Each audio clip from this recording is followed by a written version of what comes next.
ഇതാ ദിവ്യകാരുണ്യത്തിൽ ജീവിക്കുന്നവനായ കർത്താവ് എഴുന്നള്ളിരിക്കുന്ന സമയമാണ്. നിന്റെ കണ്ണുനീരും നിന്റെ പ്രാർത്ഥനകളും നിന്റെ വേദനകളും നിന്റെ നൊമ്പരങ്ങളെല്ലാം സ്വർഗം കണ്ടുകൊണ്ടിരിക്കുന്ന സമയമാണത്. നീ ആഗ്രഹിക്കുന്നതിലും നീ യാചിക്കുന്നതിലും ചോദിക്കുന്നതിലും ഒക്കെ ഉപരിയായി നിന്റെ ജീവിതത്തിൽ ഇടപെടാൻ കഴിവുള്ള ദൈവമാണ് ഈ അൾത്താരയിൽ എഴുന്നള്ളിയിരിക്കുന്നത്. ആ കർത്താവിനോട് നിന്റെ ഹൃദയത്തിൻ്റെ വേദനകൾ, സങ്കടങ്ങളൊക്കെ പങ്കുവെച്ച് ഈ നിമിഷം പ്രാർത്ഥിക്കാം. ഉള്ളുകൊണ്ട് ദൈവമേ, എൻ്റെ മേൽ, ഞാനിപ്പോൾ സമർപ്പിക്കുന്ന നിയോഗങ്ങളുടെ മേൽ, ലോകം മുഴുവൻ്റെ മീതെ നിന്റെ കരുണ വർഷിക്കണമേ എന്ന് പ്രാർത്ഥിക്കട്ടെ.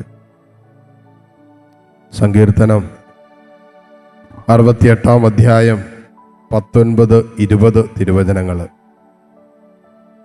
അനുദിനം നമ്മെ താങ്ങുന്ന കർത്താവ് വാഴ്ത്തപ്പെടട്ടെ. സങ്കീർത്തകൻ പറയുകയാണ്, അനുദിനം നമ്മെ താങ്ങുന്ന കർത്താവ് വാഴ്ത്തപ്പെടട്ടെ. നിശ്ചയമായിട്ടും ഓരോ നിമിഷവും ദൈവം നമ്മെ താങ്ങി നിർത്തുന്നത് കൊണ്ടും കർത്താവിൻ്റെ കരം നമ്മളെ പിടിച്ച് നടത്തുന്നത് കൊണ്ടുമാണ് നമ്മൾ മുന്നോട്ട് പോയിക്കൊണ്ടിരിക്കുന്നത്. അപ്പോഴാണ് സങ്കീർത്തകൻ പറഞ്ഞത്, കർത്താവേ, അനുദിനം എന്നെ താങ്ങി നടത്തുന്ന കർത്താവ് വാഴ്ത്തപ്പെടട്ടെ. ഉള്ളതുകൊണ്ട് നമുക്കും പറയാം സങ്കീർത്തകനോട് ചേർന്ന്, ഈശോയെ, ഇന്ന് വരെ എന്നെ താങ്ങി നടത്തിയ, ഈ നിമിഷം വരെ എന്നെ ചേർത്ത് പിടിച്ച, ഈ നിമിഷം വരെ എന്നെ പരിപാലിച്ച നിന്റെ അനന്തമായ കാരുണ്യത്തിന് നന്ദി പറയുന്നു.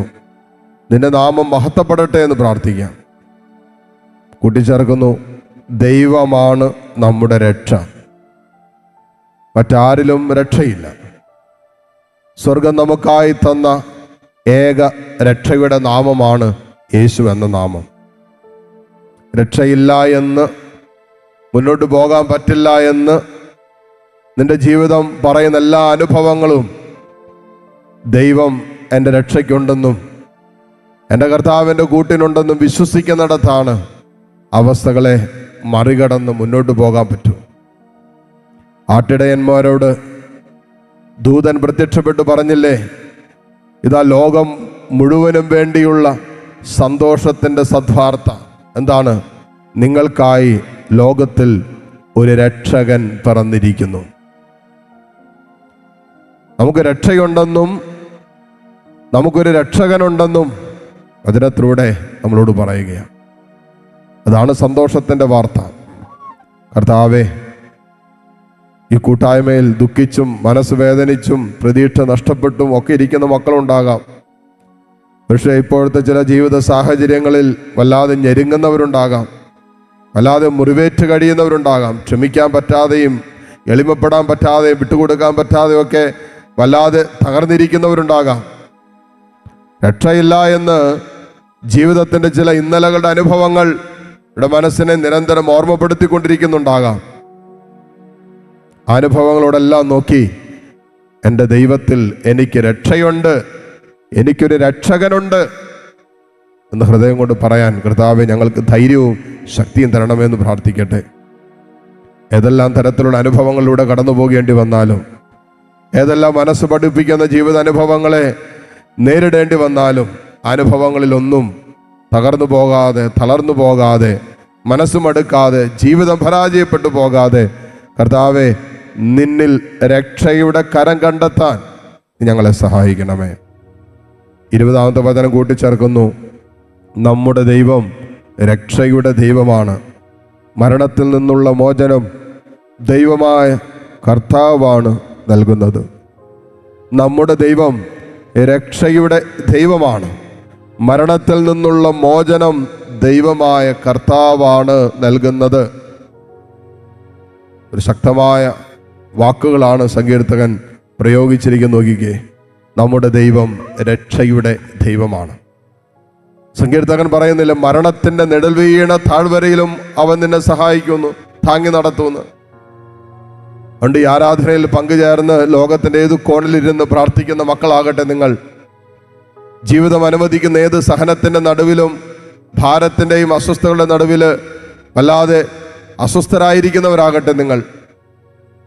ഒരുപക്ഷെ കുടുംബത്തെ ഓർത്തോ, കുടുംബാംഗങ്ങളെ ഓർത്തോ, മക്കളെ ഓർത്തോ, വരുമാന മാർഗങ്ങളെ ഓർത്തൊക്കെ എന്തൊക്കെ ഭീതിയും അസ്വസ്ഥതകളൊക്കെ നിങ്ങളുടെ മനസ്സിലുണ്ടെങ്കിലും ഇതാ, നിന്നെ രക്ഷിക്കാൻ കഴിവുള്ളവൻ, നിന്നെ കൈക്ക് പിടിച്ച് എഴുന്നേൽപ്പിക്കാൻ കഴിവുള്ള രക്ഷകനായ കർത്താവ് ഈ അൾത്താരയിലുണ്ട്.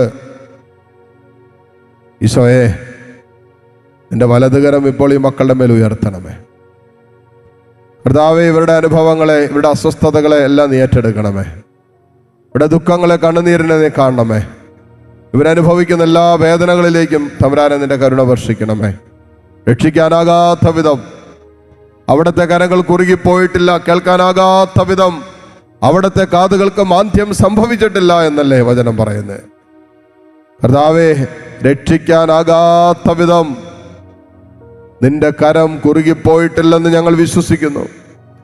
കേൾക്കാനാകാത്ത വിധം നിന്റെ കാതുകൾക്ക് മാന്ദ്യം സംഭവിച്ചിട്ടില്ലെന്നും ഞങ്ങൾ വിശ്വസിക്കുന്നു.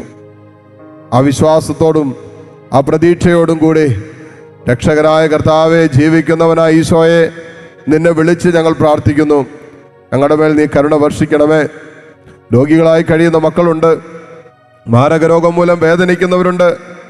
കർത്താവ്, വെന്റിലേറ്ററിൽ കഴിയുന്ന മക്കളുണ്ട്, ക്യാൻസർ രോഗം അതിന് അവസാന സ്റ്റേജിൽ എത്തി നിൽക്കുന്നവരുണ്ട്, പ്രതീക്ഷ അസ്തമിച്ചവര്, പ്രത്യാശയില്ലാത്തവര്, അതിൻ്റെ പേരിൽ കുടുംബാംഗങ്ങളൊക്കെ വല്ലാതെ വേദനിച്ചും ദുഃഖിച്ചും ഭാരപ്പെട്ടും അസ്വസ്ഥപ്പെട്ടും കഴിയുന്നവരുണ്ട്.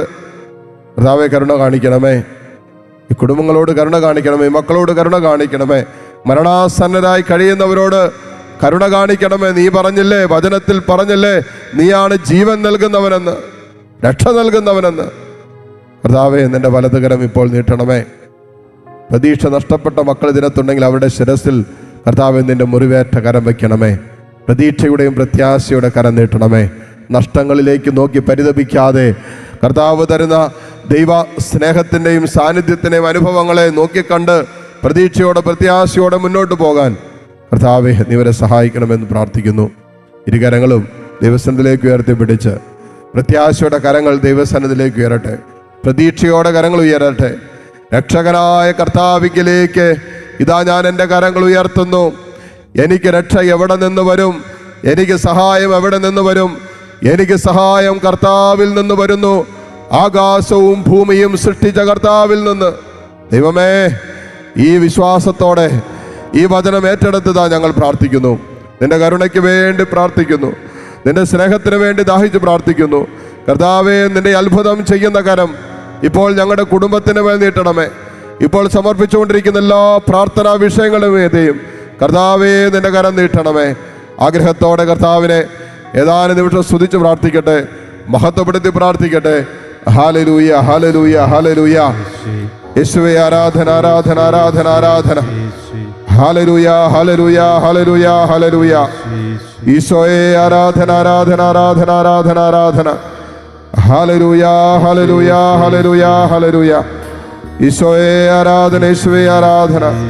കർത്താവേ, നിന്നെ ഞങ്ങൾ ആരാധിക്കുന്നു.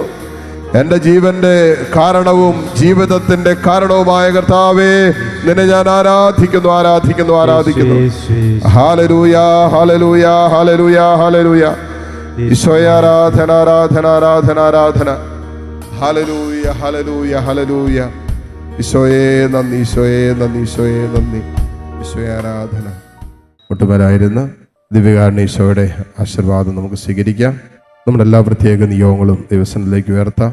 കർത്താവേ, നിന്റെ കരുണ വർഷിക്കണമേ എന്ന് പ്രാർത്ഥിച്ചുകൊണ്ട് താഴ്ന്ന സ്വരത്തിൽ ഈശോയെ സ്തുതിച്ച് ഈശോയുടെ ആശീർവാദം സ്വീകരിക്കാം. ഹല്ലേലൂയ, ഹല്ലേലൂയ, ഹല്ലേലൂയ.